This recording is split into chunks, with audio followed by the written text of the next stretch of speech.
उत्तर प्रदेश में जिस तरीके से अपना दल कैमरावादी की नेता विधायक समाजवादी पार्टी से पल्लवी पटेल साफ तौर से अपने मुद्दे को लेकर कल धरने पर बैठी थी, लेकिन आज फिर उन्होंने प्रेस कॉन्फ्रेंस की है और कई संगीन आरोप लगाए हैं कि किस तरीके से उनकी बातें अनसुनी करी जा रही हैं, नहीं सुनी जा रही है। हमारे साथ मौजूद इस समय पल्लवी जी, कल आप देर रात तक बैठी थी धरने पर, उसके बाद आपको आश्वासन मिला था, तो क्या आश्वासन मिला था और फिर आज आपने प्रेस कॉन्फ्रेंस की है किस लिए?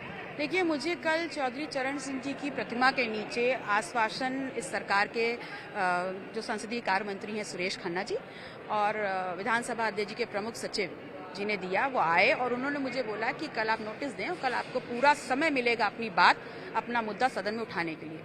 मैंने भी उनका विश्वास किया और आज पूरे दिन सदन में बैठ करके मैंने अपनी बारी का इंतजार किया, लेकिन जब मेरा नाम नहीं पुकारा गया तो मैंने पुनः ऑब्जेक्ट किया। मैं सदन में खड़ी हुई और मुझे एक बार फिर भारतीय जनता पार्टी ने अपना चाल चरित्र चेहरा दिखा दिया, जो इस प्रदेश की जनता ने भी देखा कि पुनः वो आप मुझे नियमों का हवाला दे रहे हैं। असल में ये है कि आपकी उंगली दूसरों के ऊपर तो उठेगी, आप दूसरों के जो घोटाले हैं उनके बारे में तो छाती ठोक के बात करेंगे, लेकिन आपकी सरकार में जो घोटाले हो रहे हैं बड़ी बेशर्मी से भारतीय जनता पार्टी अपना चाल चरित्र चेहरा दिखा करके उन घोटाले और भ्रष्टाचार पे लीपापोती कर रही है।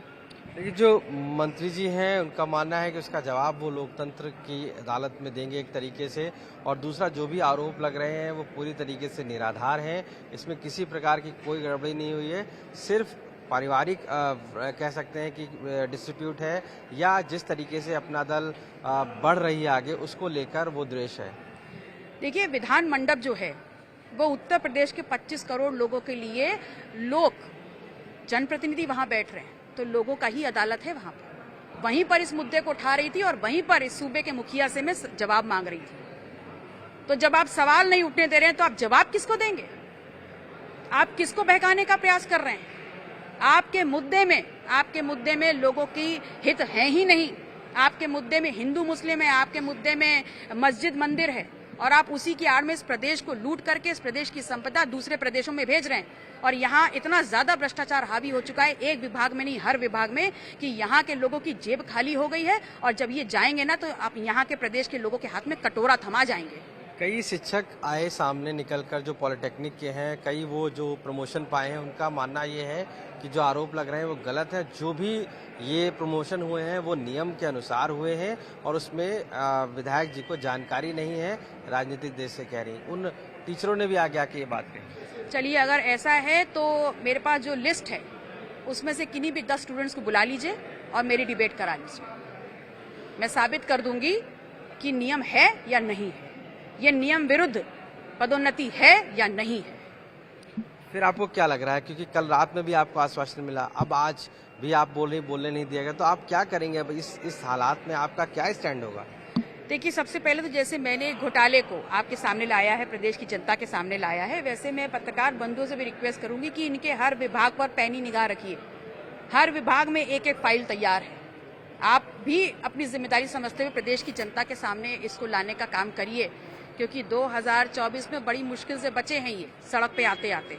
और जिस प्रकार से इनके कृत्य है ना, अगर मनुष्यत आपके ऊपर सवार रहेगी तो इस बार 2027 में डब्बा गोल होना श्योर है और जनता मारेगी जरूर। एक चीज और है कि आप के साथ में और जो आपके दल है, चाहे समाजवादी पार्टी है या अन्य दल, क्या वो साथ में खड़े हैं? क्या उन्होंने आपकी बात को रखा, चूंकि आप अकेले ही दिख रही हैं इस पूरी बात को उठाते हुए? देखिए, मैंने जो बिंदु उठाया, जो घोटाला उठाया, और मैं कल अकेले बैठी हुई थी, तो मुझे भी शॉकिंग लगा कि हमारी प्रतिबद्धता है किसके लिए। क्योंकि भ्रष्टाचार पे समूचा विपक्ष अगर बात नहीं करना चाहता तो फिर आप किस मुद्दे पे बात करना चाहते हैं? ये बहुत अहम मुद्दा है और इससे हर जाति, समुदाय, हर प्रकार का व्यक्ति जुड़ा हुआ है। हर विभाग में अगर भ्रष्टाचार है तो कहीं ना कहीं इस प्रदेश का 25 करोड़ जनता जो परिवार है वो उससे जुड़ा हुआ है। क्या परिवार की भी लड़ाई इसको मान के चलें आपकी? चूंकि कहा जा रहा है कि आपके पारिवारिक जो वजह है वो भी कहीं ना कहीं इसकी है कि आप एक स्पेसिफिक मुद्दे को उठा के इस पूरे, और उन्होंने मंत्री ने ये तक कहा है कि ये एक सही समय सटीक चुना गया था इस बात को रखने के लिए, जिससे कि ये पूरा माहौल बनाया जा सके। देखिए, समय तो सटीक है क्योंकि सदन था, और रही बात परिवार, तो 25 करोड़ जनता जो उत्तर प्रदेश की है वो मेरा परिवार है।